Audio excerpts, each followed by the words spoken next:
ኳስ ደጋፊዎች ናቸው በስቴዲየም ኧረ ኢየሱስ ያድናል ክብር ለኢየሱስ ይሁን እንዴት ደስ እንዳለኝ ስሙ ብቻ ጥያቄ ልጠይቅ በመጀመሪያ ጉልበትን ካሜራማናችን ያሳየናል ተንበርክከ ሙሉ ሜዳውን እየሄድክ ነበርና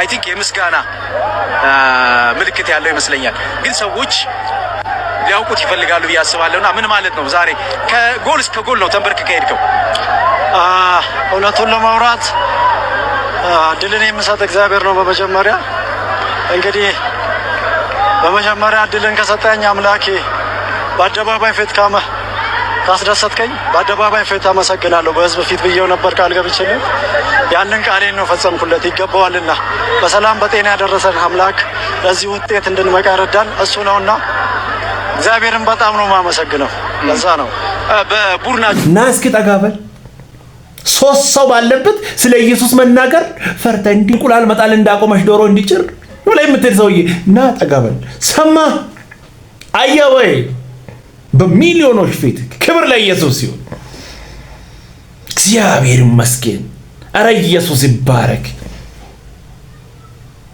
በሁለት ሰው ፊት እንደው ስለ ኢየሱስ መናገር እንደ ዳገት እንደ ሰኖትራክ መታዩ ሰዎች እግዚአብሔር ልብ ይስጣችሁ እኔ ደስ ብሎኛል ደስ አለኝ በቃ በምን እንዴት እንደደረሰ በቃ የማይረሳ ሰው ክብር ለኢየሱስ ይሁን ትውልድ ስለ ኢየሱስ እዛው ኢየሱስ ያድናል በጌታ መሆን እንዴት መታደል ነው ይሄ ለብዙዎች ትምህርት የሚሆን የሆነ ቦታ ላይ ኢየሱስን እንጠቀማለን ከዛ የሆነ አይቀመጥም በቃ ሁሌም እሱ ከፊት ክብር ለኢየሱስ ይሁን ይሄ በፈረቃ የምትጠቀሙ ሰዎች ኢየሱስ ልብ ይስጣችሁ ኢየሱስ ብቻውን ያድናል በአደባባይ እንመሰክራለን ከሱ ውጪ ለኛ የሚያኖረን የሚያድነን የሚደግፈን የለም ኢየሱስ ያድናል ክብር ለኢየሱስ ይሁን ደስ የሚል ቆንጆ መልእክት ስሙንን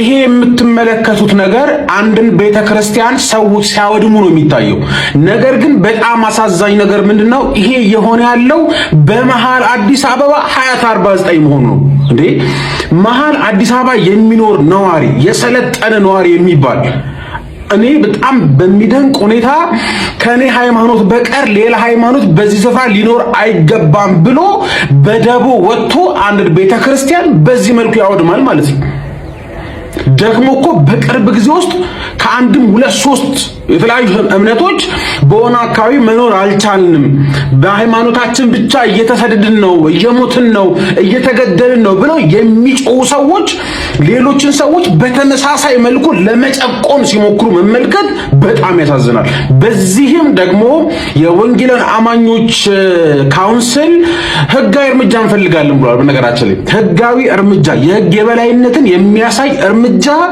ይህንን ባደረጉ ሰዎች ላይ በጣም ሊደረግ ይገባል የሚል ብርቱ የሆነ ነገር ይዞ መጥቷል በዚህ ደግሞ ልናመሰግናቸው ይገባል እኔ በጣም ነው የሚገርመኝ አዲስ አበባ መሃል የሚኖር እንደዚህ አይነት ሐሳብ ያለው ሰው አለ ማለት ነው እንዴ እኛ እኮ በዙሪያችን መስጊድ አለ በዙሪያችን ቤተክርስቲያን አለ ቅዳሴ ሁሌ እንሰማለን ከሌሊት ጀምሮ እንሰማለን አዛን እንሰማለን እንዴ እንኖራለን ምንድነው ችግሩ የወንጌላውያን አማኞች በሳምንት አንድ ቀን ወይም ሁለት ቀን ተሰባስበው ማምለካቸው ደምህ እንዲፈላ ቤተክርስቲያንን ቃል ለማውደም የሚያስነሳ ነገር ምንድነው ልክ እንደሰለጠነ ሰው ማለት ነው ስለዚህ መንግስት ህጋዊ እርምጃ ወስዶ በእንደነዚህ አይነት ሰዎችን ማስተማሪያ እስካላረገ ድረስ ይሄ ነገር ሄዶ በሁለት በሶስት ሃይማኖቶች መካከል ከባድ ግጭትን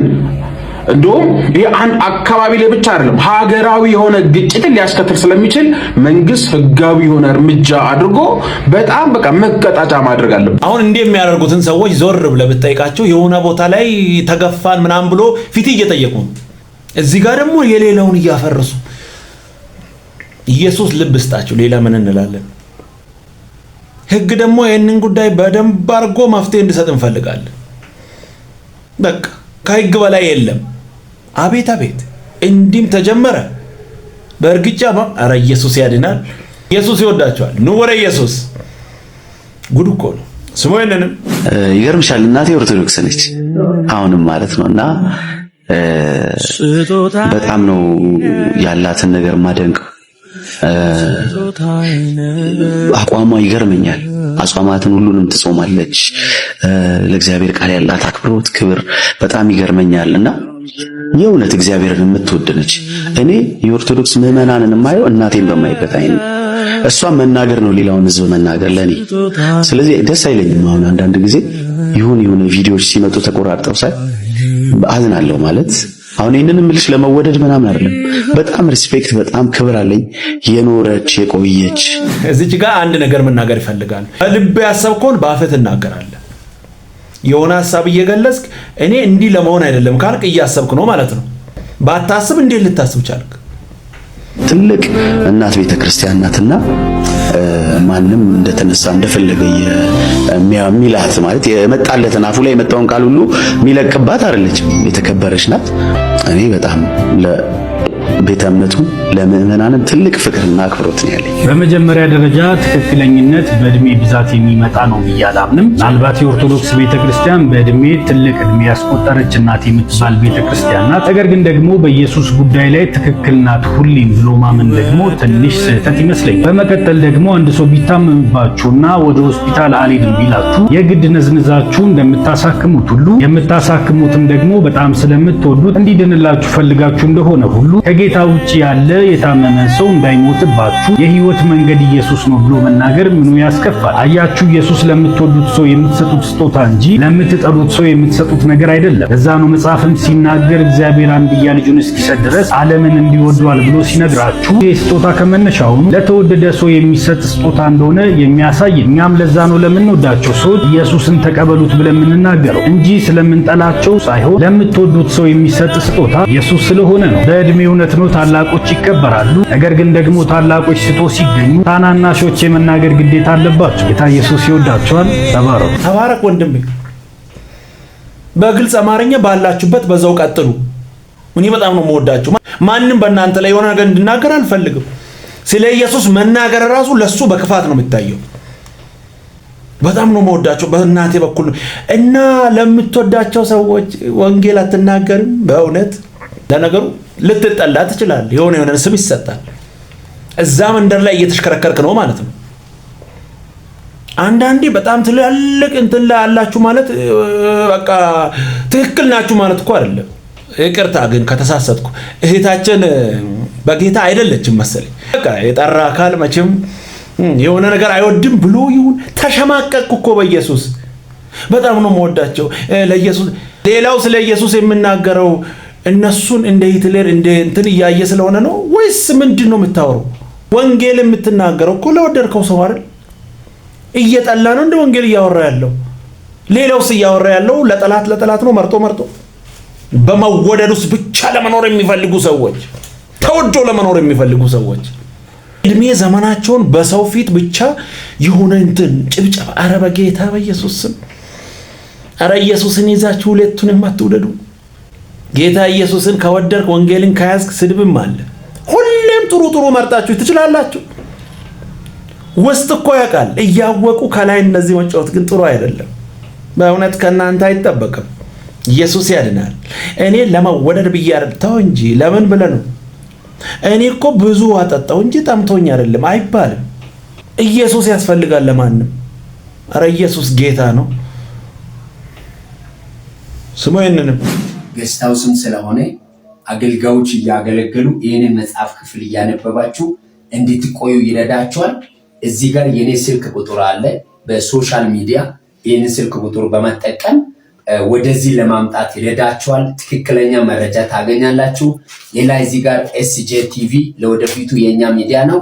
ይሳካል በኢየሱስ ክርስቶስ ትንቢታዊ ቃል ኢንተርናሽናል ቸርች የዚች ራእይ ነው። SIJFSECH የሚለው የዚህ የሚዲያ ዋና ቲክቶክ እና ኢሞና ቴሌግራም የተከፈተበት ነው። ሌላ የሆነ ዕቃ የሆነ ሸቀጣ ሸቀጥ በቃ ሚዲያ ላይ አውጥታ እንደምታሳየው የሆነ የንግድ እንትኑን እያስተዋወቀ ይሳካል። የሰውን ደካማ ጎን ያውቃል። አቤት አቤት! አሁን ይሄን አምኖ የሚሄዳል። ይሄንን አምነ ይሳካል ብለህ ካይልክ ለሱ ይሳካል። አንተ ዘላለም ዓለምን ኢየሱስ ስኬት ሆነ ትቀራለህ። ኢየሱስ ያድናል። ስሙ ይሄንን አሁን በጣም በብዙ ውዝግብ ውስጥ ያለንበት የነቢያትና የሐዋርያት አገልግሎት ጉዳይ። ሐዋርያ ነኝ ብሎ ራሱን የጠራ ግለሰብ አለ። እነኛ ሰዎች አይደለም ሐዋርያ ማለት አቶ ማለትም ይከብደኛል። ይታወቃል እኮ በድርቅና እንደሆነ ማለት ነው። ከጅማሬው የነበረው መልክ ምን ይመስል ነበር የሐዋርያትና የነቢያት አገልግሎት? እኔ ጸልዬለት ኦክሲጂኑን አንሳ ብዬው ሰውዬ ሳይፈወስ ቀርቶ ሞቶ እኔ ተጠያቂ ካልሆንኩ ማን ተጠያቂ ሊሆን? ወንድሜ መሰረት ማድረግ የነበረበት ሄዶ ቤተሰብን ይቅርታ መጠየቅ፣ መጀመሪያ እግዚአብሔር ፊት ንስሐ መግባት። ከነጭራሹ ደግሞ ምንም የሌላቸዋል፣ መንፈሱ የሌላቸው ምንም የማይታይባቸው ላይፋቸውም ሌላ የሆነ ኢልማቸው ገንዘብ ክብር የሆነ ሰዎች ደግሞ አሉ።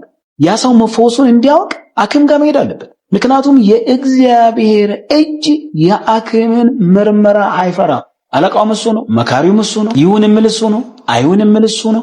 ማን ነው የሚመክራችሁ? ፈጽሞ አይነኬ እኮ ናቸው። ነብይ ስለመሆኑ የምታወቀው የተናገረ ሲፈጸም። አንድ ሰው ሐዋርያ ብለን የምንለው በህይወቱ የሐዋርያነት ምልክት ስታይ ብቻ።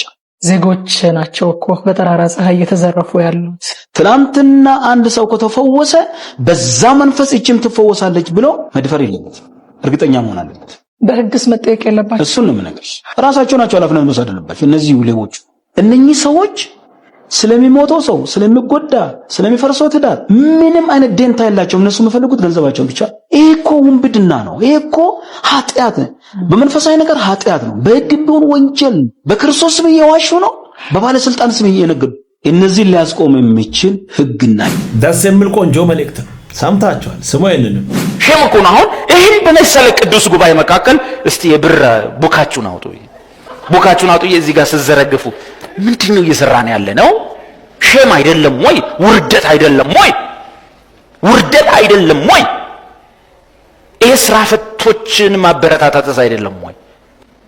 የማይሰራ ሰው ሁሉ የመጣ ያጸለ ቡኩ ከሞላ ወንጀል አይደለም ወይ? ከእንደገና ብር እኮ መንግስት ይመዘግባል፣ ቁጥር አለ። እንዴት አካውንቱ ውስጥ ገባ? ማን ላከው? አሁን እንደዚህ ነው። ዋናው እምነት ነው ልትንቹላ። እግዚአብሔር ወንጀለኛ አይደለም። እግዚአብሔር ታምረኛ እንጂ አስማተኛ አይደለም። አንድ ሁለተኛ፣ እግዚአብሔር የመንግስትን የህግ ስርዓት አሰራር ጥሶ የሚሰራ ወንጀለኛ አይደለም። እንደውም ያለን ለመንግስት ተገዙ፣ ለግብር ለሚገባው ግብርን ገብሩ፣ ቀረጥ ለሚገባው ቀረጥን ክፈሉ። እግዚአብሔር የብሔራዊ ባንክን አሰራር ያከብራል።